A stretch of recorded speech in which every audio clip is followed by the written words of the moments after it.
All righty. Well, good afternoon and welcome to Circle Healing Network.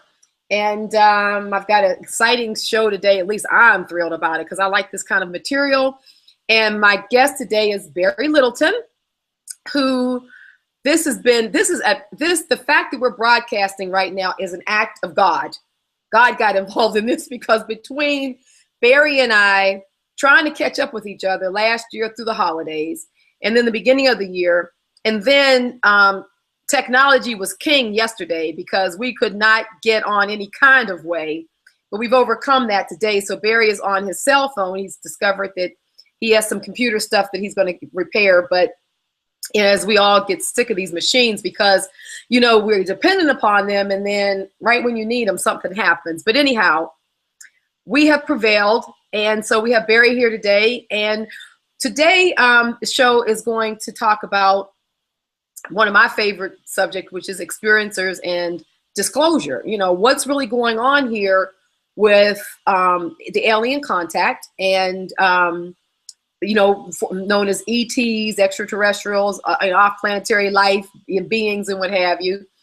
And Barry is going to share with us his story, his experiences. He's came in awakened, and I like that because I always say that I've come here awakened. I don't remember a point at which I awakened. So, and Barry, he came here remembering his past life experiences, and actually had contact at a really early age. I mean, you just can go all the way back to a lot of your early contact. So I thank everyone for choosing to look at our show today, and please hang in there with us. You won't be disappointed with Barry's story and a lot of it we're going to be talking about. So if you like UFOs and contact and off-world phenomenons, then this is the show for you today. So anyway, Barry, thanks a lot. Thank you for coming on and been persevering. Hello. Thank you, Robin. I appreciate you. Thank you very much. Definitely. It's nice to be here. Thank you for having me. Good. Thanks a lot. So, and I came across Barry on Kelly's show, Kelly and the Raw. I look at her show a lot and I love her. I've never met nor have I spoken with her, but I just like her energy. And I remember seeing a couple of shows and I'm like, okay, I got to reach out to him because I really like your energy and I like the story and I love your laugh. So that right there alone got me. But so why don't you go ahead and jump in and just start sharing, from the beginning, Barry. All right. Like you had mentioned, I was born awake, at a very young age. I was having things we call past life memories. And, it very much started conflicting with things you're learning about in elementary school, especially. They give you a certain kind of history there that is not the things I was remembering from the past, from way, way back in the past. Okay, so things kind of started from there. And at a very young age, I think as a lot of us do, we're kind of born awake. And the more we're around people, we kind of start getting programmed to a degree. Our perception starts getting molded to where we can deal with the third dimensional world better. But some of us, our third eye doesn't close. So I could see other beings, and then I started having what we would call extraterrestrial contact or interdimensional contact at a very young age. Things like waking up not in my bed at night or being in a school working with objects and things like that. You know what I mean? That were definitely tangible for me, but I couldn't prove them to anyone else. So I didn't talk about it. You know what I mean? Or some of the strange people I would encounter sometimes, that seemed to disappear when the adults would come around. You know what I mean? Things like that, but I wouldn't relay that because it makes you question your own sanity to a certain degree. But another thing I had was telepathy also. And a lot of people have that and they just learn how to shut it off. I wasn't able to do that. So that, makes you really uncomfortable with others to a certain degree, if that makes sense. It does. Not that you can read everything in a person's mind, but some of the things on the surface come off very clearly. And if you learn how to read body language, like body gesture clusters, they come in clusters. I mean, micro expressions of the face, it really gives people away between that and telepathy. So it can make you uncomfortable with others, if that makes sense. Yeah, it does. Yeah. So that would be kind of how things came out to be as far as contact for me. But as a child, most of the contact I had, I couldn't prove as real as it was, and there were facts that were definitely relating to this was real. And when something happens in your waking consciousness, you know it. All right. But nothing bad was happening to me. All right. But yet I couldn't prove it, so I started requesting for a more tangible contact. Meaning, I started projecting my telepathy. I tried to manifest the encounters itself. That didn't always work, Uh-huh. but yeah. But when I was younger, I mean, especially the time that like ET came out and stuff like that, I was pretty young then. I was having Yeah. contact, shortwave radio. I tried to do that. I mean, I tried everything. My father thought I was out of my mind, what I was doing, disassemble thing like that with the telescopes and everything. But nothing happened. All right. In fact, the more I reached out like that, it seemed like the contact experiences themselves diminished. So, until I got older, around Mm-hmm. the time I was about 18, right, 19, and they became physical, like I requested. But it's years later, all right. And then when this happens, I start having these encounters in waking consciousness with somebody else with me, but we're seeing these ships, and suddenly you look up after witnessing these ships, you're missing of hours of time. Mm-hmm. And that happened 4 times to me, 3 times to somebody else, but that is a total of about 21 hours of missing time. That's a lot. And I tried everything. I mean, I tried meditation. That was how these encounters happened was very positive. And although there was missing time, I didn't feel anything bad had happened to me at all. Just the energy that was residual after the encounters themselves was proof of that. And it was always a love type of energy too. But Right. nonetheless, despite trying to meditate, trying to learn self hypnosis, trying all these different techniques, I was unable to regain these memories of lost time. I could just see flashes of things. And that was a bit unsettling, but it took me further into wanting to. No, I was going to just ask you real quick because I want you to continue with your string consciousness there. But it hit me that one of the things that you were saying just then about how you had the early contact and you knew things were happening, but it wasn't concrete or tangible enough, so you really couldn't prove it. And then there was the more you went after it, the more elusive it became. And then it was a large space of time before you actually had physical contact again that you were at least conscious of. And so, but that seems to be a familiar pattern too. When I listen to other people tell, their other experiencers tell their stories, somewhere between being really young and those teen years back into young adult, it seems like there's always this period of time where there was a loss of contact or things fell off. I've just noticed that as a pattern. And I was just wondering if you've thought about that as a pattern and what that may have been all about. Yeah, I would say it's kind of our maturation chamber or maturation cycle, kind of. Um, for me, I'm pretty sure that they were attempting to contact me when I was just in the crib, even. It goes that far back. Mm-hmm. But as we get older, and I think like, it can involve some things like, everybody else. I wanted to kick it when I was a teenager. Man. I was out partying. I was trying to shut off the telepathy, and I Yeah, certainly wasn't trying to see any more disincarnate people walking around. right. That Yeah. you're definitely not the star of the party when that happens. Let me tell No, you. you're not. You're not on Let the alone, internet. I mean, in our culture, honestly, we get dogged out enough if we even watch Star Trek, let Right, alone say, "Oh, hey, I've been on a couple of ships, and guess right, what? Some of the beings didn't have bodies." That right. doesn't. It isn't real at all. Not at all. It is Oh, not the way to be on the A list. That's for sure. yeah. Definitely, definitely. And most would say is, "Oh, he high," or something Yeah, like or that. something like that. Yeah. Yeah, or like whatever you got, man. I want some of that. That's whack. You know what I mean? It's like, But I'll tell you, but the very actually stigma of that though was definitely enough to make me keep my mouth shut by far, I and that bet. would have been until a few years ago anyway. So Right.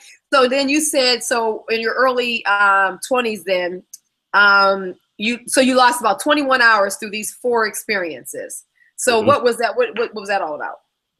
Well, it was contact, definitely. And what it was actually was happening on a frequency is one thing to remember is that many of these beings can actually bend the space-time continuum to a certain degree. So 4 hours of missing time for me could be weeks in that way. You know what I'm saying? I mean, it Yeah. wasn't exactly for me, but nonetheless, it's that and the vibration in which these contacts occurred on made the retention of memory hard, if that Right. makes sense. I The do. It event, does. yeah, and that's and that way, and so but like I had told you privately, when I had first this happened, I'm missing this time, and somebody else was with me, and I started really trying to research and find out somebody that's had something similar to this happen, and especially more to the point, somebody black, somebody Hmm. ethnic that's had Right. experiences like this, and Hmm. I couldn't find very many at all, Hmm. almost none, except for Betty and Barney Hill, who everybody knows about, but they Yeah. were a couple. Of Barney was black, and he got jacked over a little bit, the examinations and all that. And I was like, oh no, no, they didn't know they didn't take No, my sperm like that. no, you're looking for the wrong thing here. Yeah. Yeah. But I mean, it makes me kind of look in the mirror and go, whoa. But I knew that my contact wasn't like that. But nonetheless, I couldn't quite remember it. And the amount of telepathy and telethought, like thought transfer, I hear a Hmm. lot of people call it a download now, a download. But really, it's a thought transference, and it's Wow. continuous when you're in contact with them. Hmm. That I can makes see sense. that. Yeah, yeah. But the retention of the memory of them and the distortion between the dimensions. Like I will say this, some of these craft that I was on, the outside and the inside are not in the same dimension. So the outside of the craft is here in our third dimension, but the inside is not. Some of the Oh, inside, it's almost like a Doctor Who thing. Some of them are a little larger on the inside, but some of the rooms are almost moving around you as opposed to you trying to move to them. And the amount of sickness that occurred there for me, and they called it, they said the temporal distortment leads to temporal aphasia. I had to look that up. I've got some psychology education, but that was a bit, what? But really, it is that the sensory aphasia is what happens there because you're out of sync. You know what I'm saying? And not to mention, right. there's also a certain mist there, like a too much, maybe too much nitrogen in the air Yeah. there. That make me a Uh-huh. little more sick a little bit. Yeah, yeah. So I often listen to other experiencers when they say they're walking around those ships and they're just everything's normal. And you probably weren't dealing with the beings I was because the one I was dealing with, I wouldn't have been able to survive there that long, if that makes Right. sense. Yeah. So, I mean, that's really interesting because you and I have talked a couple of times on this, and you're open my thinking a lot too, because my only understanding about any of this has been a lot of the more notable explanations for experiences and what have you like that. And most of them happen in this time continuum. In other words, the way they're explained as if they could have happened in a condensed time period, or they could have happened maybe on ship, but that ship still seems to be in this dimension and sort of like in this time. But you're the first person that I've ever heard the idea that the ship is here in its physical form, and so in some way it became a portal to the inside that was not in this dimension necessarily, or maybe not even physical in as we perceive physicality. hmm Well, that's wow. Well, we could take it even a step deeper than that for everybody that's following us. All right. Now, for me, this was being on a multi-dimensional ship. All right. And when I say that, you can think of something like Star Trek that's supposed to have a federation of beings on it, but you've got like Sulu sitting over there, Spock, Kirk. But ship was not like that. All right. And I'm just describing one. This one in particular has like these eggs in it, these large Oh, glass-looking eggs. These okay. eggs have a mist inside of them, all right? And then the back of them is of metal, and they're like these nanotubes that go into these walls. And the walls themselves are kind of like a toadstool, a mushroom. So that told me Right. immediately that this is organic. That the So you inside, see the walls were like the inside, like how the mushrooms have that, like underneath the cap, that sort of. ventricles to them? Like, is it a toadstool? Yeah, yeah, toadstool, but even more on the outside, like the top of the cap. You know how the skin is, how Right. Yeah. the inside of this was very much like that. That's how I knew it was okay. This is organic, and that's why Got there are no windows in there. You know, but Oh. these tubes I talked about, but inside of these tubes were this like a mist, and it makes me Okay. think of the funny stuff like from King Arthur's Camelot when he talked about the time of the mist. It's kind of Yeah. like that. There's a mist in but inside of the mist are these various spherical balls, these glowing orbs, but they're big, kind of, right? Oh. One of them's like two of them are blue, one of them's looks kind of yellow, has a little bit of ring around it, almost like Saturn. They're floating around in there. And at first, I keep thinking, okay, this must be a power source. All right, it's a Hmm. power source. It has to be. But then I start noticing that a lot of the other beings that are halfway out of phase on this ship, crew members, are observing these eggs also. Hmm.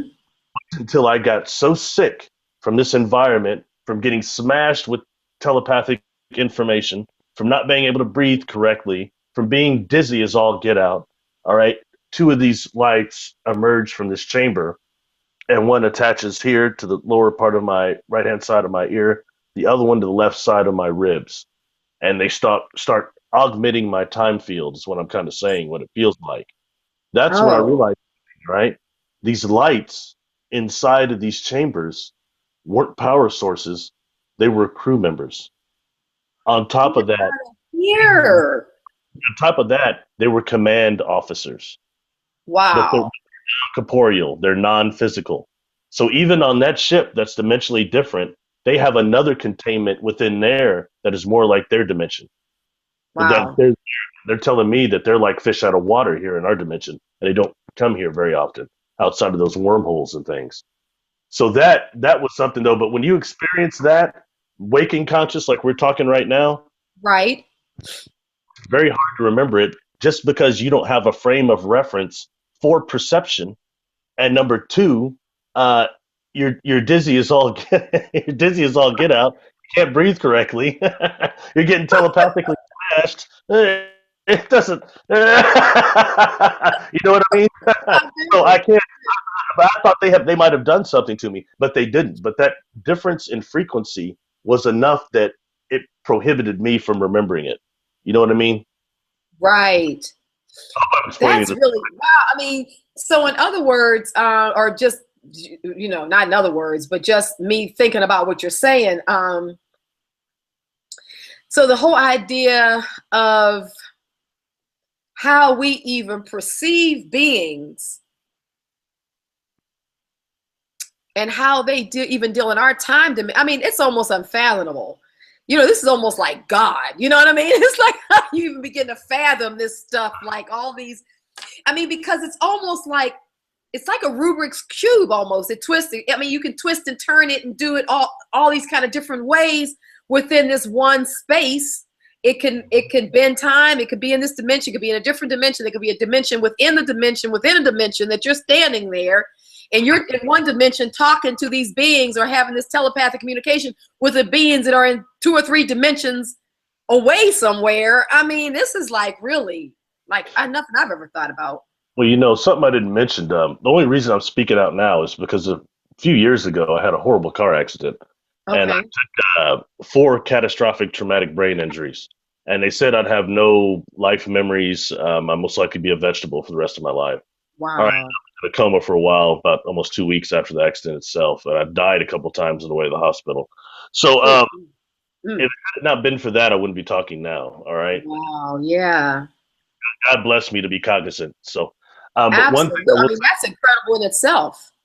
when Wow. I passed, I saw what I call supernatifim archangels. I think they'd be called. I don't have religion. I'm not a religious man. I just Hmm. spirituality. But Hmm. we would call them angels, and I think, to be honest with you, that doesn't quite describe them accurately. I think they were more than Okay. but they were non-corporeal. They were like light corpuscles, thousands of them. All right. Okay. Uh, these were not like the extraterrestrials I've experienced, all right, or interdimensionals, whatever they are, that did not have bodies. We're dealing all with beings that are non-corporeal, non-physical.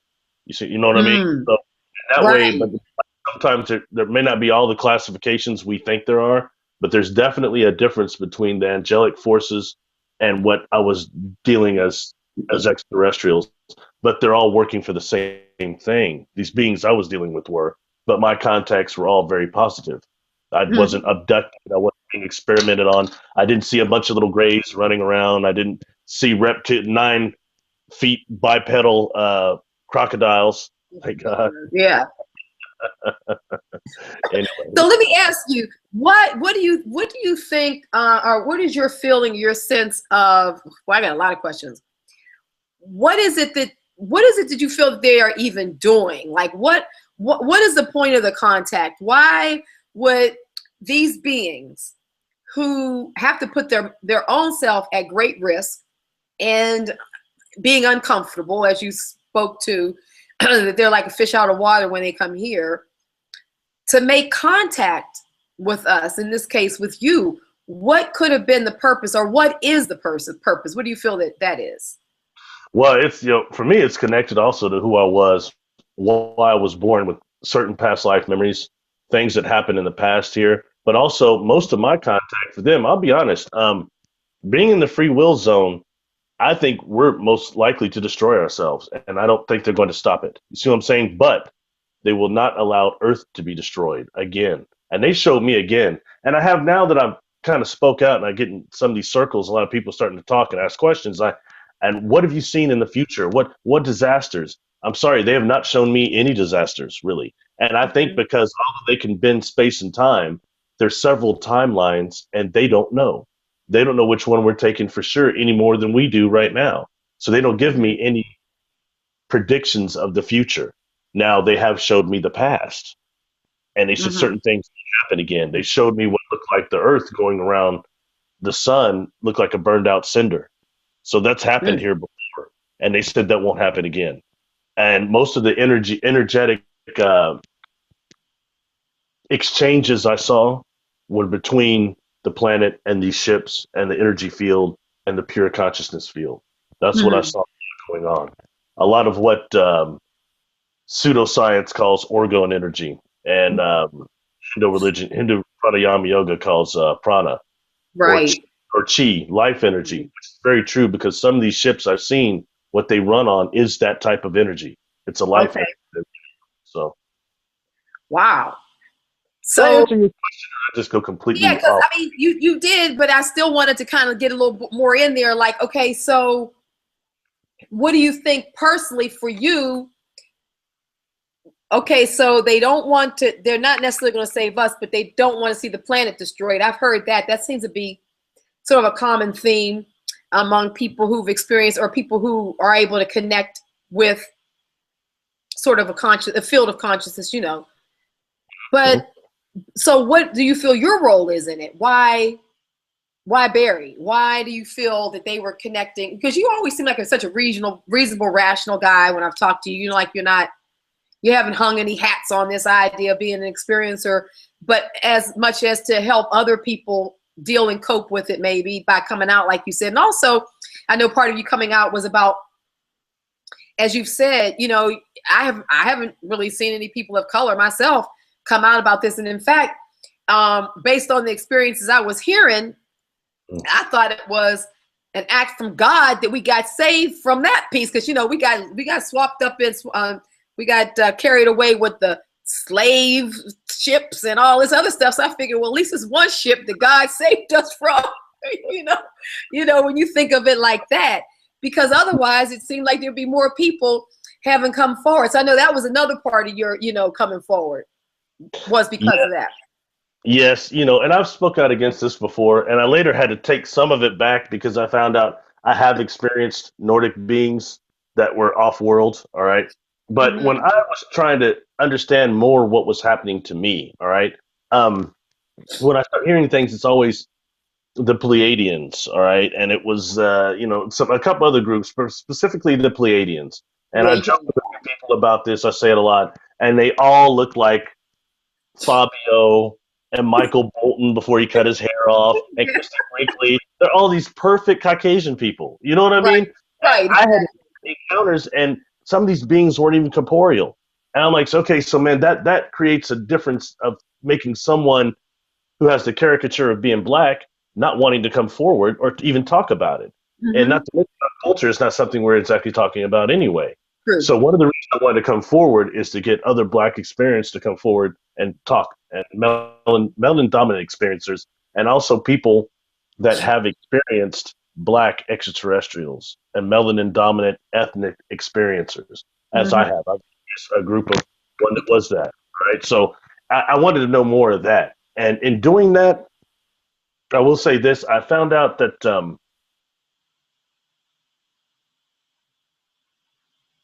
actually a great deal more of. I thought that really, due to the fact that we're melanin dominant, that Hmm. not many black experiencers would have encountered the grays or abduction or been experimented on genetically and things like that. I thought our melanin kind of protected us from that and from some of the nanotechnologies and different dark technologies they're using. But I Hmm. came to find out that wasn't entirely correct. I've talked to several black experiencers, melanin dominant experiencers now that have been abducted and have dealt with the greys. I have not, so I figured maybe that was kind of across the board a little bit more. I was Right. wrong. So Right. that Okay.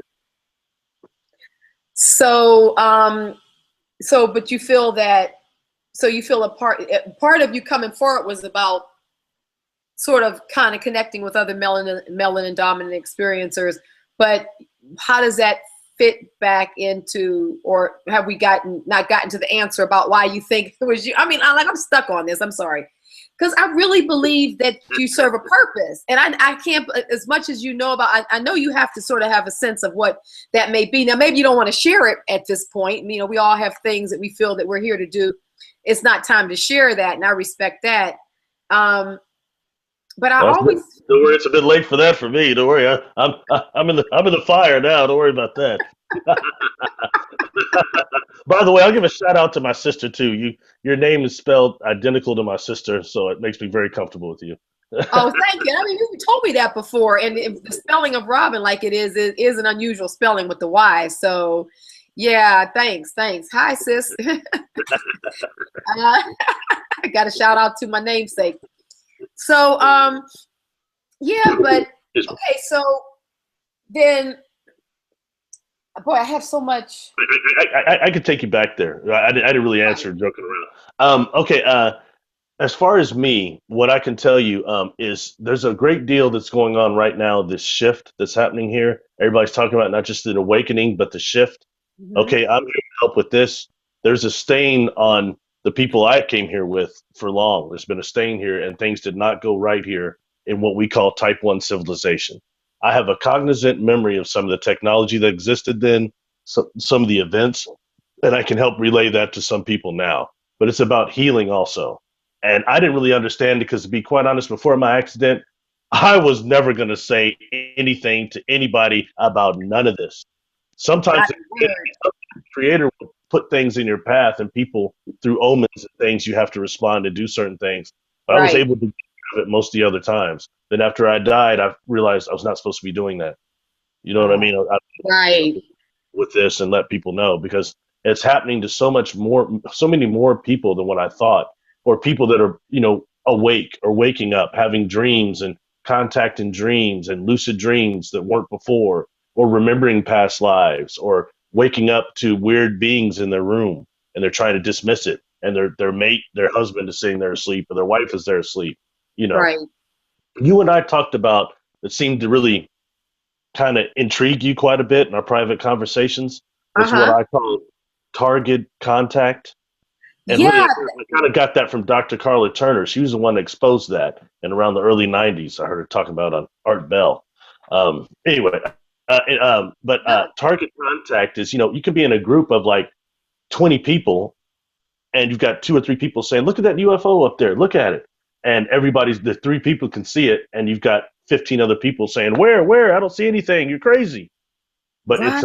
it's a conscious thing. It's a frequency thing. They can't perceive it. Whether their pineal glands are too closed, or it's not their vibration or whatever. You know what I mean? But they Right. can't perceive it. There's others, and you don't think that. Like for me, I was thinking when I realized I was dealing with an alliance of beings, and over my lifetime, I actually able to piece this together. All right, I Right. didn't alliance of beings. I didn't think that it would be to that degree. You know, to the what it would be like to interact with inorganic beings, uh, Mm-hmm. beings of different consciousness, and the levels of consciousness you deal with. If Mm-hmm. that makes sense quite a bit. But Oh anyway, yeah. so Yeah, it that does.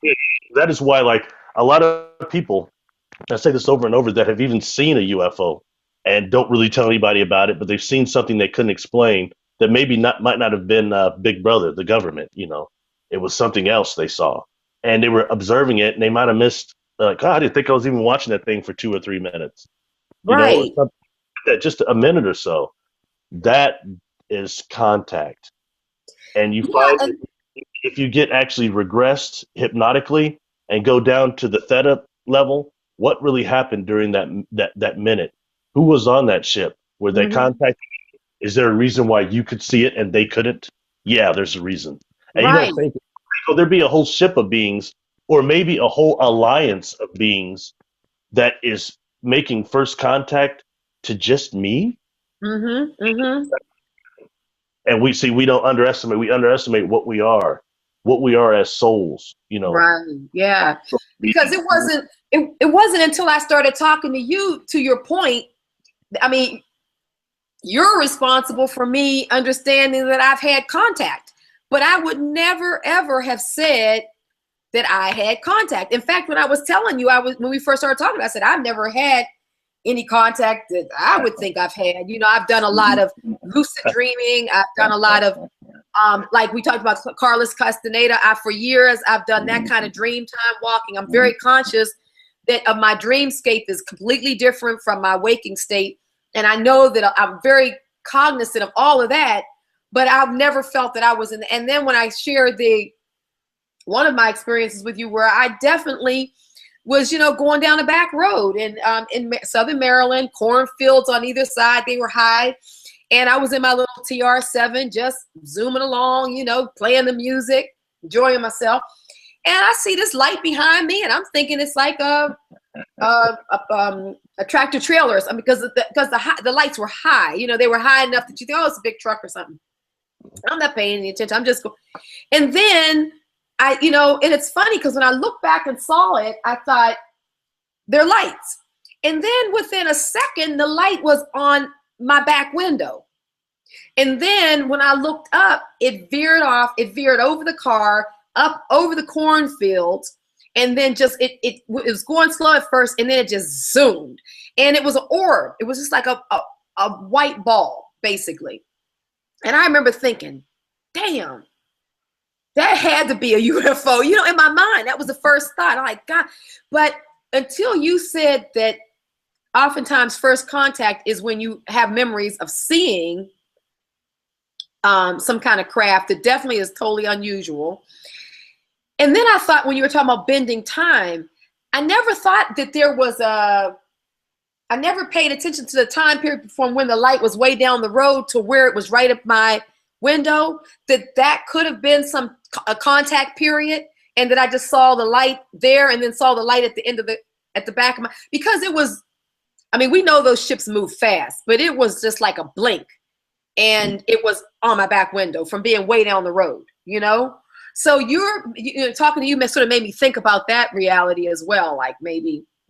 There's two things too, and I would say this: having talked to you a little bit now, you've had a lot of contact. You've told me several things that I think that what happened to you happens to most people. Cognitive dissonance steps Mm-hmm. in, and we start explaining it away or dismissing it real quick. And it's Mm-hmm. little things like, for example, what you saw. We've got different types of ships. Like I've seen metal ships, like the ones we see, like what they say the Pleiadians are in, or the Galactic Federation and all that, but they're actually metal craft. They look something more like would come from this planet in our future, more metal though based. Then I've seen others that are inorganic, of some type of organic material, all right, Okay. composed with that and a type of metamaterial, all right. Then Mm-hmm. I've also there are also plasma ships, They're condensed light ships, Mm-hmm. and they're also pure conscious vehicles, which what mystics and practitioners would call our Merkaba body, our dream body. Okay. I've heard that. When we go to our next conscious container, that could be some of these ships we're seeing that actually embody other spirits to travel. Mm-hmm. You know, Mm-hmm. I mean, we're dealing with levels of Right. consciousness here and awareness that is so much more advanced than what we're thinking here. We can't even remember what we are as Mm-hmm. immortal soul beings that should have soul memories that we can't remember. That's meaning we Right. don't know how many times we've been reincarnated here. This is That's true. a Yeah, problem. That is a problem. it is You a know, and I know problem. everybody wants to say, "Oh, it's a school here. It's a school. You're Right. ascending this way. You're learning this and that. You're here for this and that." But they really don't know. They don't really Yeah. remember. And these are people that have less life memories, past life memories than me. But they're Right. saying these things and buying like what a hypnotist would tell you, auto suggestion. Right. And I think you know, and you said some reasons we're here. I think some of us are this awakening, what is showing a shift of consciousness is really, excuse my language, from this being a damn prison planet. And Yes. that's what this is on the soul level. Not See, everybody here, but out of 10 people, come on, 7 are jacked up. They'll murder yeah. you, they'll cheat you, they'll beat you any way, anyhow they can. Right. I And mean, that, you can just, that's true. You can just see that on the streets. I mean, when you were just saying, I had a mental picture. You're driving along and in traffic, 7 out of 10 people will throw you the bird. And you're like, what did I just do? You know, sometimes you're just like, what just happened? What did I just do? I mean, they're so wound up, and so infiltrated with fear and with all the densities of this planet that, they're just angry all the time. And then to your point, I'm 100% in agreement with you. See, I feel like we are in some kind of jail. I mean, and I think Mother Earth Gaia is beautiful. The planet mm-hmm, herself mm-hmm, mm-hmm. is beautiful. It's a life force. And when I'm speaking, I'm not speaking about the planet. What I'm speaking of, just from the way I see it and my own experiences, is that we are inhabited some kind of way in an overlay or some kind of dimension that's parallel to Gaia, and we're using her sources, but we're not of her. And it's almost like it is a program, almost like a computer program of some sort. Because see, I never understood. Always believed in reincarnation because I could remember past lives, and in simple ways, like I can go to when I first went off to college, when I went to study in Europe, in London, and I spent a lot of time going around European cities. Like the first time I went to Paris, or the first time I went to Amsterdam, or the first time I went to Milan, or somewhere like that. I didn't use maps. I literally didn't use a map. And people, just people you're with, well, how are you going to get around? And I said, you know what? I don't know, but I already know how to get around this city. And I just would start out getting around, walking and going, How do you do that except for you've lived in that city before, you've been there before? What I think is cruel and crude is for us to be reincarnated time and time again, and we don't remember it. How the hell is that a lesson? Because if that were the case, in school, we should study all this material, and then our teacher should be able to displace our memory, and now let's take a test. Who does that? So there's a problem there. That's just like me being abducted, and these cats. Let's say I was abducted. I've not been. My contacts have not been abduction, but let's say I was abducted. I took a couple of anal probes. They stole a little bit of sperm, and then told me, "Hey, don't worry about it. You agreed to do this. You just don't remember it." I don't think so. I don't think so. And right now, looking at it in that way, and I say this that way, and I don't mean it for everyone here, but if we look at this as a pineal system, all right, I think we can take this in a level of almost Star Wars ways, and how they had the Republic, the Empire, and then they had the Jedi, like the Sith and the Jedi. But the Jedi were in control at one point, and they got overthrown. All right, but then what they kind of represent is like creative geniuses, nonconformists to this certain Sith type of a system, and they get, okay, let's just say hypothetically, these type of souls, nonconformists, they get wiped clean, Mm-hmm. and sent to a prison planet, wiped clean of soul memories and sent to a prison planet, Okay. where also the criminogenic factor of this galactic civilization is sent to the rapists, the killers, the Oh my God. insane. Yeah. A planet they're wiped clean and sent there also.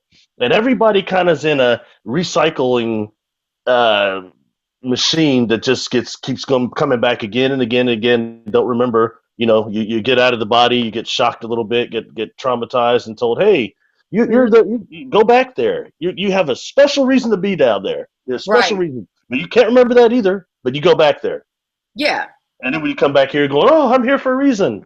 And I mean that is true to a certain degree for some of us. I'm not discrediting all that, Right. but I'm saying that the dark factor and the prison planet factor and the fact we are immortal soul beings that are doing two things. One is we're suffering from boredom. We know the outcome of everything on the quantum level. If we're in Right. God's image, God's true image means we are immortal Right. soul beings that can create using matter and energy to create space. Okay, that's what an immortal Right. soul being can do. But by the same token, if we know the end of everything, we have to do nothing but trick ourselves to not remembering so that we can learn it all again. Right. And then I think there are other forces there very willing to help us and feed on our energy by keeping us asleep and keeping Right. us reincarnating here again and again and again. Right. For And those of us also, that can't break it anyway. yeah, I think. I mean, I agree with that, and I think that it's really time. I think that we're a lot of us are doing with these kind of programs, the work that you're doing and what have you is beginning. It's like that 101 monkey theory. It's like we have to tip the scale here, because I believe that the conversation is that we don't remember. Because think about it.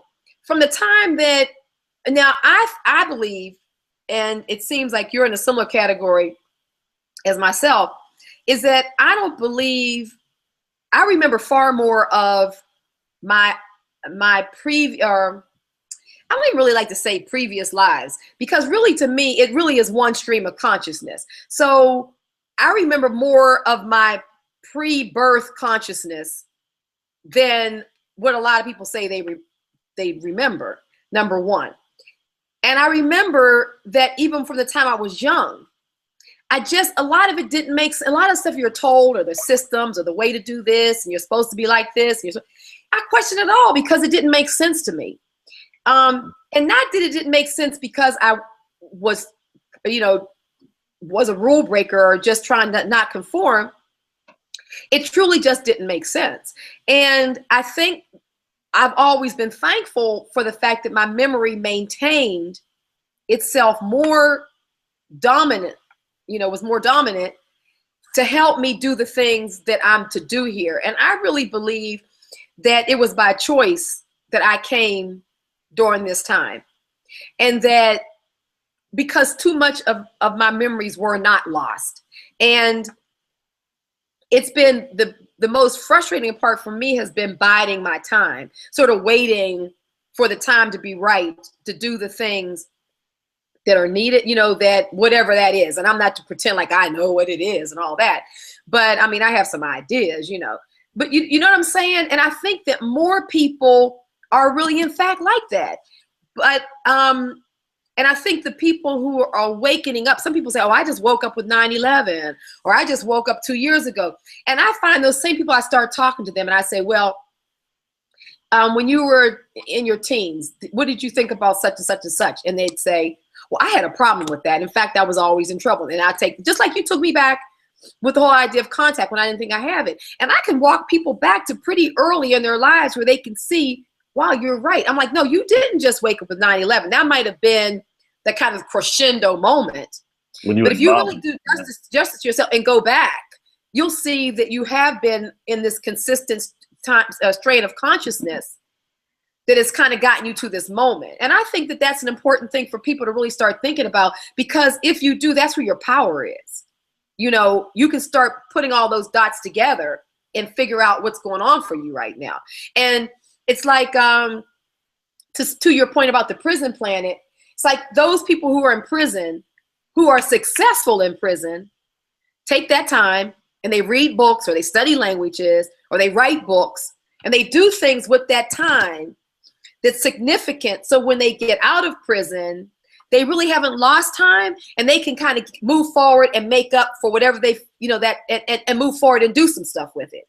Where some other blokes just sit around and don't do anything the whole time. They just there, and then the door opens and they get to walk out into the, the daylight again. So it's sort of like that. It's what you're doing with your time while you're here. I don't know if that makes sense. Yeah, to a certain degree. Yeah. So I think that, so part of what you're saying is one of the things that I wanted us to get across in this broadcast with your experiences and what you're sharing is the idea that for people to kind of wake up to the notion of what contact is. And you were talking about contact, and then you were talking about something about on our private conversations about screen memories. So I want you to talk about that, what that's like. And for the purpose of more people maybe beginning to identify with the fact that far more people have had contact and it hasn't been negative, and maybe it's serving a greater purpose, and maybe getting in contact with what that purpose is could be for the good of where we're all trying to go. So I know there's a lot there, but I know you know what I'm saying. Well, I'll tell you what, as concerning screen memories, right now we live in an illusion that makes us very susceptible to holographic technology. All right. And when I say screen memories, a lot of these people, not all, but a lot of people right now, I think a lot of what we would call negative inorganic beings, dark spirits, whatever you want to call them, all right, that have the ability to give us a screen memory, almost like a hypnotic auto-suggestion, using holographic projection technology sometime to create an extraterrestrial abduction scenario, all right? For really what is demonic possession, more or less, all right? And I think a great deal of that right now, I say that due to the amount of people that are getting attacked by these shadow beings and other beings that are much greater than just the shadows that we see in our peripheral vision. I'm hearing a lot of that right now. So, and sadly, I hate to say it, but if you come up against one of these inorganic beings, one of these demons that is billions of years old, and it hates your very awareness and wants to eat your luminosity, you better be careful. Right? A lot of people giving advice, say, oh, just shoot them with bolts of light and stuff. And they've not really battled any of those beings. They battled the little ones you see out of our corner of our eye. They battled those, but they haven't battled the ones that are millions of years old. They come before you and you say your little couple religious words and they laugh at you and say, hey, that's a good story. We're not going anywhere. Your awareness is ours. Then what do? You're in for the battle of your life. Yeah, it's not, you know what I mean? I think I just say that because I see so many people giving like bad advice. They know no more than you or I, and they can't consciously remember one of these entities like that.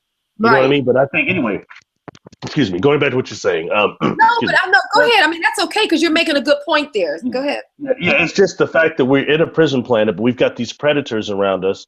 And for us being humans, to think that we have no predators because we live in our concrete jungles is a mistake. You spoke of Carlos Castaneda earlier. He called them, or as his teacher did, the flyers. Flyers. Yeah, and those type of shadows. But I mean, nonetheless, the ones that are out after our life memories, after our awareness, after our luminosity. All right. But a lot of that can be used for screen memories for extraterrestrial contact. That keeps us looking out there, looking to the skies, and they're going to come in here and get us. And it stops you from looking at the demons right here on this planet. Some of them that are inorganic, non-physical, like our first cousins, disincarnate, but they're very close to us, and they know just how to psychologically trick us. Right. Especially we're so busy down here paying our bills and raising our kids, we don't, you're not paying attention to anything. And that's a good point because, I mean, and that's one of the things that, I mean, I've always been very cautious about. I mean, I'm very interested in, off-planetary life and, UFOs and all that, because I just happen to believe that it all is real. And I believe that it's serving some sort of purpose. But at the same time, I'm not going out and trying to make anything happen either, because first of all, it just doesn't make sense to me. Number one, I'm ill-equipped to even know what I'm summing up, And number two, I think that, like you said, you know, those same people are saying, shoot beams of light and rays of love to these reptilian guys and stuff like that. They don't even know how to say hello to their neighbors when they walk out the house. You can't even, you know, you can't even deal with human beings, right, physical in front of your face successfully. Mm-hmm. How are you going to be sending some beams of light? You don't even know if you really got a beam of light. You just, it's in your mind, maybe conceptually. And that stuff to me is just not adequate. It's one thing if you've actually had your own inherent experience where you were walking or dreamscaping or something like that. And in that reality, you actually had a physical experience with fiending off or understanding your power in that realm. And maybe that, but just to listen to someone else give you advice, I think was what to your point is. And then you just think that's the way to do it. That just doesn't make sense. Oh yeah. Oh yeah. And you know, to look for example, something I've used this a few times. When I was studying, you know, like to get my degree, I did on serial killers, and that was like back in the 90s. But you know, Jeffrey Dahmer did an interview with Diane Sawyer, and I consider her to be a really good journalist. She's very detached and unemotional when she interviews, and he was very meek that whole interview. But like midways towards the end, he said, you know, everybody asked if I'm schizophrenic and why I did it, and he looked up at the camera and he goes, I did it because it felt good, and if you let me go, I will do it again and again and again. That is a dark soul telling you what it likes, what vibration it likes, what feels good, and what it's going to go back to when its body's done, when its body dies. I mean, and that being, that demon, whatever we want to call these souls, are able to incarnate through the cycle just like you and I are here. Right. So, you know, so sometimes I'm more looking at the beings here that are walking around in these bodies like you and I that are complete demons, demonic. Right. Exactly. I mean, so that's kind of, you know, where that kind of ties into here is.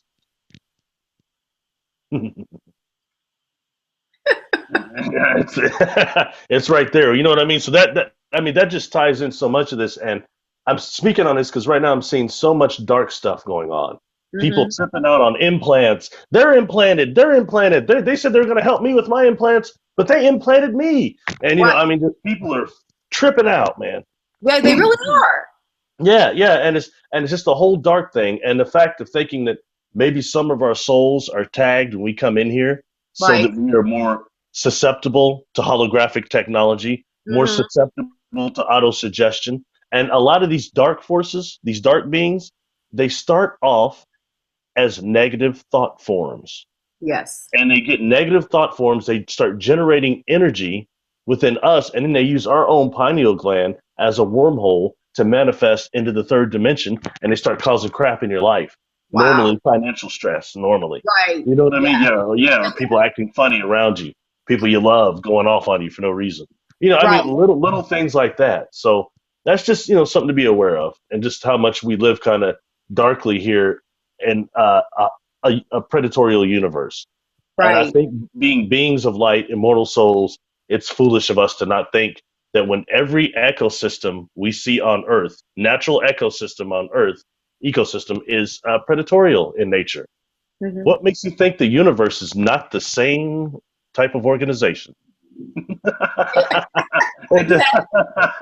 know it's not the love and light everybody wants to hear, but I think it's much more a realistic perspective, you know? I mean, I'm all for it. I mean, you know, and I always say that, you know, I'd much rather confront the truth or look at things more squarely, because then you can have a positive effect upon them, because at least now you feel that you can control something, or not control it, but you can begin to approach for your own life or for whatever you're trying to do, a series of solutions as a result.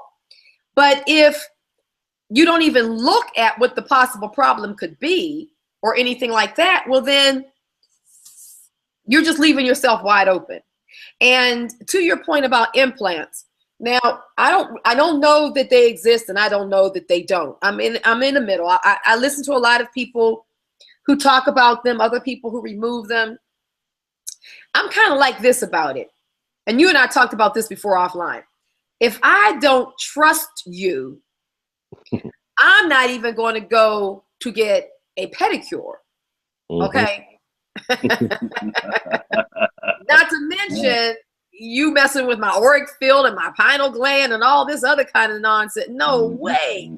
So first of all, I say doing it over online and with over this and all of that, if you don't have like a connection or a real trust with that person, right off, that's just something I wouldn't do, number one. Number two, me personally, I feel that I need to know that I got an implant, just like the same way I know I got a broken foot, that my eyes hurting. When you go to the doctors, you're going because you specifically have evidence that there's something that needs to be repaired. So to that point, it seems like you should know you have implants. Like, you should be able to go to someone and say, look, I know it feels like it's here, it's there, or it's prohibiting me from doing this or doing that, or I'm having this experience and that experience and I wasn't having it previously. I mean, what I'm trying to say? Not just going to someone and saying, hey, you think I got some implants? You know what I mean? Like, really? And then you're going to let them do something? I mean, I think that people just have to wise up. I'm not saying that it's not true, and I'm not saying that there aren't credible techniques out there to deal with them. So no disrespect to anyone who really has that down, but to the people who are waking up or remembering themselves or remembering experiences and stuff, I caution people just to run off to the first person or the first thing or the first whatever, thinking that this is your way of maybe connecting on a deeper level or fixing your life to this point for whatever reason that, maybe you've had sucky relationships or something. Maybe you thought it was because of this implant. Oh, let me go get rid of this implant. Maybe that's why I've been having bad relationships or something. I mean, I just think it's important for people to see things, Well, if that's the case, if it was about relationships, I should have been implant removal 1,000 years ago. Then I'm terrible at them. Lord, I wish it was that easy. I'm like, oh, I only suck at relationships because I was implanted. It doesn't. No, right, exactly. It's convenient though, eh? Yeah, I think it's more so because we're unique. And people have a tendency to it's a hard time to deal with uniqueness. Yes. I tell myself anyway. So a little bit more about, when we were talking the other day offline, we were talking about some of the, you spoke a little bit earlier about the different type of beings that they are, conscious, beings of consciousness, non-humanoid, things like that, plasma beings and what have you. You were also talking about things like silicon beings and things. Can you kind of get a little deeper into how some of these beings seem to manifest and what you think, and also the various dimensions that you feel that you've been in contact with? That's what I want to talk about as well. From younger years until just recently, I got no names whatsoever when I asked. And I spent a lot of times interrogating my guides about who are you, where are you from? And I didn't get any of the convenient answers you hear so much right now, which would be ones like the Pleiadians, the Arcturians, there's just a few of them, the Syrians. You hear about these all the time. And that's true because we're dealing with the galactic neighborhood, all right? But the beings I was dealing with were telling me to look out 900 billion light years, all right? Galaxies out there. And then they're talking about go beyond E-space. That's like 1982, 83. I didn't know what the hell that meant. You know what I mean? Something we call kind of similar to nanospace now. But what they're saying, and they're saying you will understand, start with the third and fourth planets outside of Pluto. And I'm kind of telling them back, there's no such thing. They said, no, your technology hasn't discovered it, so it won't make sense to you either. But they're jump-off points. We have bases there that are jump-off points into your solar system because of how dense it is there. It's hard for us. Oh, wow. So, so in that way, and now around 2004 or 5, they found something called trans-Neptunian objects, which is another Kuiper belt that exists outside of Pluto there. And there was no such thing when I was a kid, and I was being told this by these beings, all right? Another Right. reason why I'll say often there's no Nibiru, but there are other things out there that are already charted that they know the orbit of. You know what I mean? Yeah, I want to come back to that too. Yeah. The And Nibiru. yeah. But these beings, anyway, so that was part of it there dealing with. So when you go that far out, when I started finding some of these galaxies they're talking about, I'm looking at things like a Bell 2256. It's 900 billion light years out. It's near the Big Bang. So Mm, so that for me, it took it to another level. Why sometimes they're out of phase, and the only way you can get here is nearly as a thought form. It's not a mm-hmm. technology way; it's a conscious thing. And they start telling me, dimensions, go for the 16th dimension upwards. Mm. And I almost wanted to pull the Flash Gordon on them. Everyone knows there's only 5 dimensions, but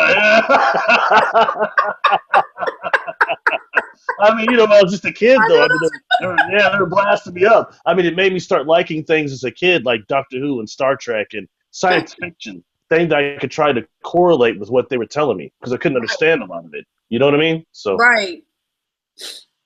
but So yeah. tell me what you found out about Nibiru, because you were saying that some of your contacts sort of, got into that you were saying that there's no Nibiru. So That's crap. I mean, I hate to tell me say it, why. but there's a thing called gravitational perturbance, all right, that would show if there was any body in our solar system like twice the size of Jupiter, like 6 times of Earth, whatever Zechariah Sitchin was saying, all right?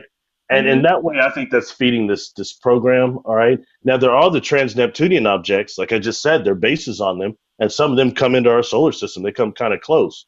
They're in that, out of the Oort cloud is what they're coming out of there.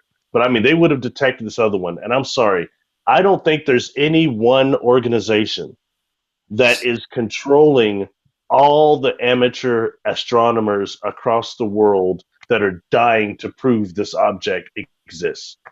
They just found Right. something else big, but then again, it's another trans-Neptunian object. It is not what Zechariah Sitchin was saying, what she was just describing from Sumerian text, which is Mm-hmm. interesting because we never go into African text. We just everything begins then with Sumeria, obviously. Right. Anyway, And interestingly enough, there are I came across someone else, another gentleman, I can't think of his name now, but he's done a whole lot of work on the some of the scrolls. I want to say the Nag Hammadi text, but I could be wrong about that. But he actually said that that there were caves, that they found caves in Africa. I forget which part of Africa that predate the Sumerian, but that referred to this sort of same planetary phenomenon that Sitchin was saying was going on in Sumeria. mm-hmm. So I guess my thinking is, and my question to you is, first of all, so you were saying that you don't believe that there's a Nibiru based upon just your understanding of gravitational perturbance? Mm-hmm. Yes, that'd be the main thing right there. I And what mean, is that would influence the body so much in this solar system. They would know. There's nothing out there. I've heard other astronomers, like people from JPL and all over, saying there's nothing out there doing that right now. That's showing that whatsoever. And so? Why number do you two, think? What do you think this Nibiru? Okay, go ahead. Number two is what? just that I think that when we deal with the whole concept of who the Anunnaki were, I believe they were reptiles. Uh-huh. Okay, they were scaled, and we have another factions that came here that I remember in my past life memory that were black, and no Mm-hmm. one wants to admit that blacks with long, elongated craniums. They Mm-hmm. did Mm-hmm. not have bodies till we got close to the solar system. So that's things there that just doesn't, brought up very much, and it's kind of Right. overlooked. And everything seems to begin and end with the Anunnaki, who it's proven to be scaled. All Right. right. And I think they were deceivers. They were turning people into for mining gold and all that. I don't doubt that. I think that's true, but I think that's part of the war that went on here. A war between Right. them and the beings that were called the sons of God. And they're Right. demonstrated on all the first and second dynasty of Egypt depictions and Mm-hmm. hieroglyphs. You see them. Right. The Right. elongated cranium always I've seen brings them. them Yes. out. And those were descendants. We were descendants from Mu at that time, because Mu was the first place we had inhabited, and Right. then that was destroyed, several cataclysms, and then Egypt. And everywhere the sons of God went, you have these structures, these pyramid structures, to protect the technology. The Right. technology that was in them could convert matter into energy and energy into matter. I'm with you on that. And so part of my thinking too with the idea of talking about Nibiru is, why is it that you think, well, so what do you think the whole hype is with it? Why are we making up this whole Nibiru? More fear, just more reasons for the dark forces here, or the shadow governments or whatever, to be able to have, you know, geo weather technology and stuff. Oh, that tsunami came because Nibiru came close or something. I mean, what, you know, Agenda 21, I'm thinking. Yeah, I mean, I don't know. I mean, there's all sorts. There's so many conspiracy stuff that I get. You know what I mean? I don't go too deep into it. But I mean, just that body doesn't exist. And if it does, it will be proven. It should have been long proven by our science right now. Like I just heard somebody else saying, oh, there's one out there now. And even Linda Moulton Howe was talking about it. But not seeing it. Sorry, that does not happen as far as I know. But I think that, could there be some type of a mothership out there that comes around every now and again? That's different. Right. You know exactly. what I mean? That's different, but that's not some natural body that's a part of our solar system that floats around every, whatever they said, 50,000 years, 1400 years or whatever. That's just too much actually, out there. In Stitchin's work, what he called Nibiru, he actually said that he felt it was a gigantic mothership.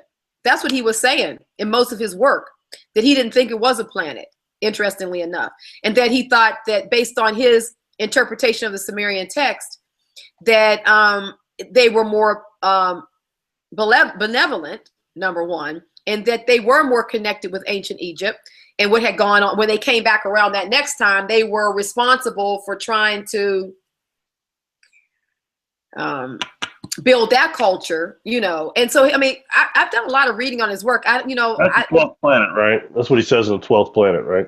Right. And then his all the way down through his later work, he kind of sticks to that.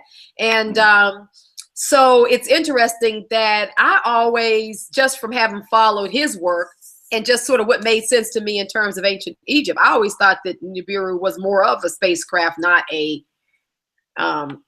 planet. Now, it didn't make sense to me, this whole idea of it only comes around every, 3,600 years and all that kind of stuff. But anyway, the jury is still out on that. But everybody's still hyping Nibiru. It's on its way, and it's going to be a cataclysm inside of 10 years. I don't buy it. But back to your point about the Egyptians, what I thought was interesting, when I was in college, I studied African American history and African archaeology, where it was sort of a double major thing, and I really was fascinated with. And my teacher was one of my professor was one of the foremost people in his field on the people of Benin. And the people of Benin, there was an ancient African culture that was civilized. It had city, it had houses, had streets, had city centrals. And in fact, when early Rome and what have you was being built, some of those architects came over and associated themselves with some of the Benin, and they came back over and actually helped to build and structure ancient Rome. This has been proven through archaeological digs and what have you. But what was always so fascinating to me is, how do you take the continent of Africa, and now it's Africa, plain and simple, but the whole northern part of it you cut off and you put into the European division, so that you make Egypt, Morocco, countries like that, they're considered European countries, And I always, to your point about them, really being brown-skinned, and based on your experiences, melanin dominant extraterrestrials with elongated heads, that would make far more sense than trying to make them European, considering all of what's happened there in Northern Africa, historically. I mean, how do you do that? That used to always fascinate me. And actually, even when you go to the Pentagon, I was in DC. I lived there for a long time, and I actually went to the Pentagon. And when you go there and you walk, each nation is represented. And actually, Morocco and, you know, Egypt, that whole area is actually in the European division, and all the other countries on the continent are in the African division. So it's still like that. It's amazing. But but to your point about these melanin dominant beings, I always sort of felt that that was what was going on in Egypt. Yeah, yeah. I mean, all over the world. Actually, I mean, you've got the Olmecs, you've got different groups that were melanin dominant that just have been kind of exercised from history, more or less. You know what I mean? Because no one wants to talk about really where the pyramids come from. Where did that technology come from? What were they descended of? It was Mu. It was long before that. You know what I mean? To the point to where I can tell you now why I was born with past life memories is because we encoded genetically our own melanin so that we could reawaken in the bodies of our descendants to make up for the karmic debt that was stained on us. So that's why I can remember some things. When I started getting to things like wait, say that again. You lost me there. Say that all again. You lost me. Break it down again. So what was the memory, and then in code? Say that again. I can't even repeat it. Okay, back then, what we did was, as being geneticists, all right, type 1 civilization, more genetics than we are capable of right now, as far as eugenics go.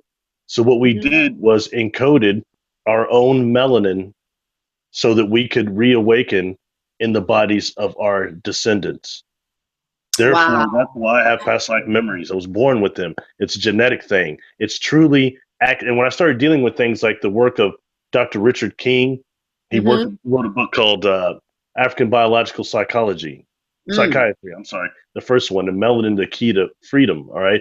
But what he deals with is a thing called black dot theory, which is a way of using the symbolism of the Eye of Horus, which is pure melanin, to actually use certain types of pranayama breaths and things to awaken the race memory.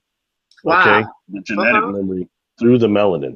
I tried doing that, and it increased my past life memories like triple fold. Like I needed a lot of help with that anyway, but it definitely did something, and that's why I knew. Okay, so that's why I can remember these things so vividly. Wow, that's interesting. Yeah, it takes eugenics all to a different era. And looking at the past, looking at the past, some things of Star Trek really shouldn't be looked at such a joke. When they talk about Khan, the original Khan, the original Star Trek was called Space Seed, and it was Ricardo Montalban, Mr. Worf, that racist. Anyway, it was bad. He's the bad one. Anyway, the plane. He was talking about, I hope there are no black people on that plane. Anyway. He's crazy. I know that's right. Yeah, but yeah. So but Khan was eugenics.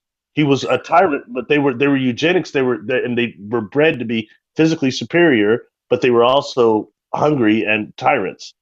But that happened once in the past, and we look at things like what's called Set and some of the other, like Akhenaten and these other pharaohs that appear to be some type of hybrids. A lot of people say they were part alien. No, they were part sons of God and part that hybrid project between the sons of God and the sons of men, which had Cro-Magnons, basically. And that's what we see that now. Why some races carry so many Neanderthal genes and others don't. It's not everybody has all the Neanderthal genes. It wasn't absorbed by the entire human race.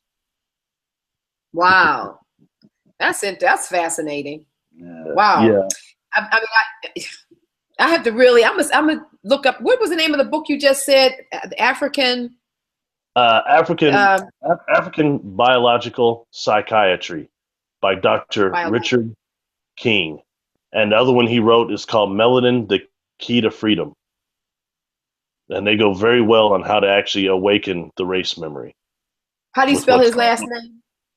King. Oh, King. Okay. I'll put that up in the notes, on the show, because that's interesting. That's a whole nother direction there. I like that though. So I guess the other thing I wanted to ask you about your experiences, Barry, is, I don't know that you answered this, or did I even ask it? do you feel that you're complete and obviously total recovery here? I mean, at least physically in terms of your mind and what we can see here on the screen. Um, do you feel that that was connected to any of your contact experience? Or, I mean, what do you credit you being here today? And that sort of medical recovery. I'm speaking more of the medical recovery, part of it.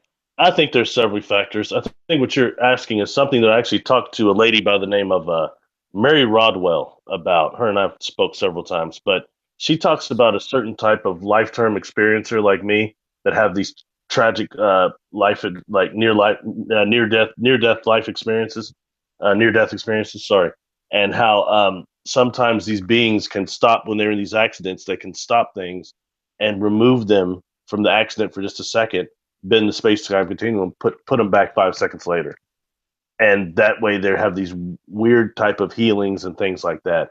So for all I know, I may fit that parameters. Sorry. Right. There's right now the Free organization, which is supposed to be collecting data from around the world of experiencers. They're doing a lot of connecting near-death experience and extraterrestrial contact. People that have both. So there's more than just me. You know what I mean? Yeah. Right. So does that kind of answer what you might be saying a little bit? That's like the answer. Yeah, like I said, the angels were different that I saw. So I mean, and I know they definitely had something to do with my survival. And when I say that, I think that any more pure God or pure love energy than what I got from them would turn me to a sender. You know what I mean? You don't think that love could hurt, but that frequency of love actually can. But they were channeling that type of love. And I think all the people that actually did come by and see me and took time out of their day to hug, to pray for me, I think they were kind of channeling that energy down so that I could use it to heal. I honestly believe that. Wow, I think so. I definitely believe that. Well, I mean, this has been a really good, I mean, every time I talk to you, you just talk about so many things that I have not even, I mean, I'm here writing notes. I'm supposed to be like doing this show. I'm here like getting a lesson. I'm writing all this. I've got to go check this stuff out.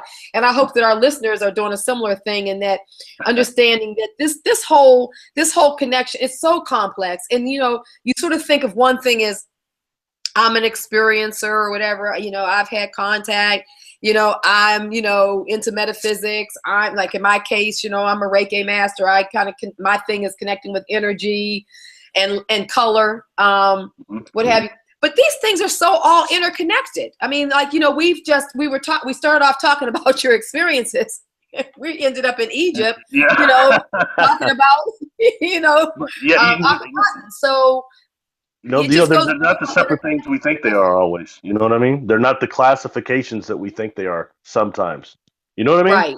Yeah, exactly. And awareness. Exactly. So anyway, so that probably, this has been a lot to think about there. Is there anything else that you would like to put forward in terms of what your message is specifically, or do you have some groups or something that you're doing that you like to put out to to people, way to contact? Well, one thing is just I don't want everybody to think that it's all negative, the prison planet thing. I don't mean it like that. There's definitely some light here. We've got so many people that are doing not just what they call light work, but are good people trying to spread love that never make it to the media. And that has to be focused on a little bit. And the fact that we do have a chance to ascend out of here. You know what I mean? Through probably the natural cycles of death. So I want to think that it's all negative when I say stuff like that. Okay. Not everything is doom and gloom. No, I don't know. People can get a hold of me through Facebook. Just my name, Barry Littleton. If you send me a friend request, if I can see some of your pictures, I don't get a bad energy. I'll most likely request. And I'm trying to communicate with people, but I'm finding that it's really hard and I'm falling behind, and a lot of people getting pissed off at me, but I'm trying, I swear. Well, you can find me or on YouTube, Nightcloud. You can type in Nightcloud and Barry, and I've got a YouTube channel I started probably about a few weeks ago, and there's some few videos on there, the interviews I've done, and also just some things that are connected to experiences that I've kind of had that I can just verify that have some validity. You know what I mean? Try to keep it real a Wow. little bit and more tangible if I can. So Okay. Well, I'll definitely put those links at the bottom of this video. And well, thanks a lot, Barry. Thanks for sharing. And I hope that, you know, that I asked intelligent questions, because every time you hit me, it's like I'm like thinking I'm kind of out of my league, but at the same time I'm oh learning, no, and I'm no, so no, no. fascinated by this that, you know, I appreciate, you Yeah, no, know, you know, we all have just have different experiences. And we're making a tapestry. You know what I mean? yeah, There's no different of any way. It's just you bring things to the table I don't know about, don't understand. That's just how it makes this whole thing work, and then it presents a tapestry that the whole community is putting together that's involved with this. It's really kind of yeah, cool. It gives me hope. You know what I mean? It really yeah. does. And that's what I want this show to be all about. You know, Circle Healing Network is really about the energy of the circle, the energy of you know, the wholeness, completeness. And you know what I'm hoping is sometimes, you know, I bring on different difficult subjects onto the show, or different subjects and different points of view, but it's all with people that I feel are still coming at it from a standpoint of, you know, just love and respect. I think respect is huge, you know. And you know, we all have our various experiences, but you know, so many people are hearing so much, and I just hope that, you know, these programs will fall upon people's ears and consciousness that can say, wow, okay, got it. You know, I see this. I've been feeling similar things. And, you know, it's like that old Clint Eastwood movie, The Good, the Bad, and the Ugly. I mean, you know, we got the good, we got the bad, and we got the Yeah. ugly. I mean, that's just what we have. Now we got to deal with it. How do you make it a positive? You know what I mean? How can Yeah. we, because that's what we're all about doing right now. We're all about trying to come together to the middle and make it and ascend, you know, like you were saying, just ascend off this planet and ascend with and help the planet from a lot of the abuse and stuff that's going on. So again, I thank you for your time and your energy and your wisdom, and I look forward to us talking more. Oh, thank you for having me. I really enjoyed it. I really did. I hope I answered your questions. I feel like I was all over the board, kind of. So I apologize for No, that. you were excellent, because I'm all over the board. So you probably are looking at me thinking, okay, she just asked. No, but I like the way you just kind of just talk on a strand of consciousness, because that's what it's about. And that's, to me, where all the things start linking together. You start seeing that this contact over here has something to do with this over here. And so sometimes, like you and I were talking, I totally didn't expect to come walking away with thinking that I had had a contact experience. But because we started talking about something else, we were talking about lucid dreaming and Carlos Castaneda. And in that, and me sharing some stuff with you, say, hey, Robin, I think that might have been a contact experience. You know, I didn't know. So we have to approach it like that, more synergistically. And then, you know, we kind of come to that place of the whole, and hopefully that helps people. So again, thank you, Barry. I appreciate it all. And Thank you for we'll having me. I talk really again appreciate soon. Yeah, it. God bless. Thank you very much. definitely. Bless you. Take care. Thank you. Bye bye.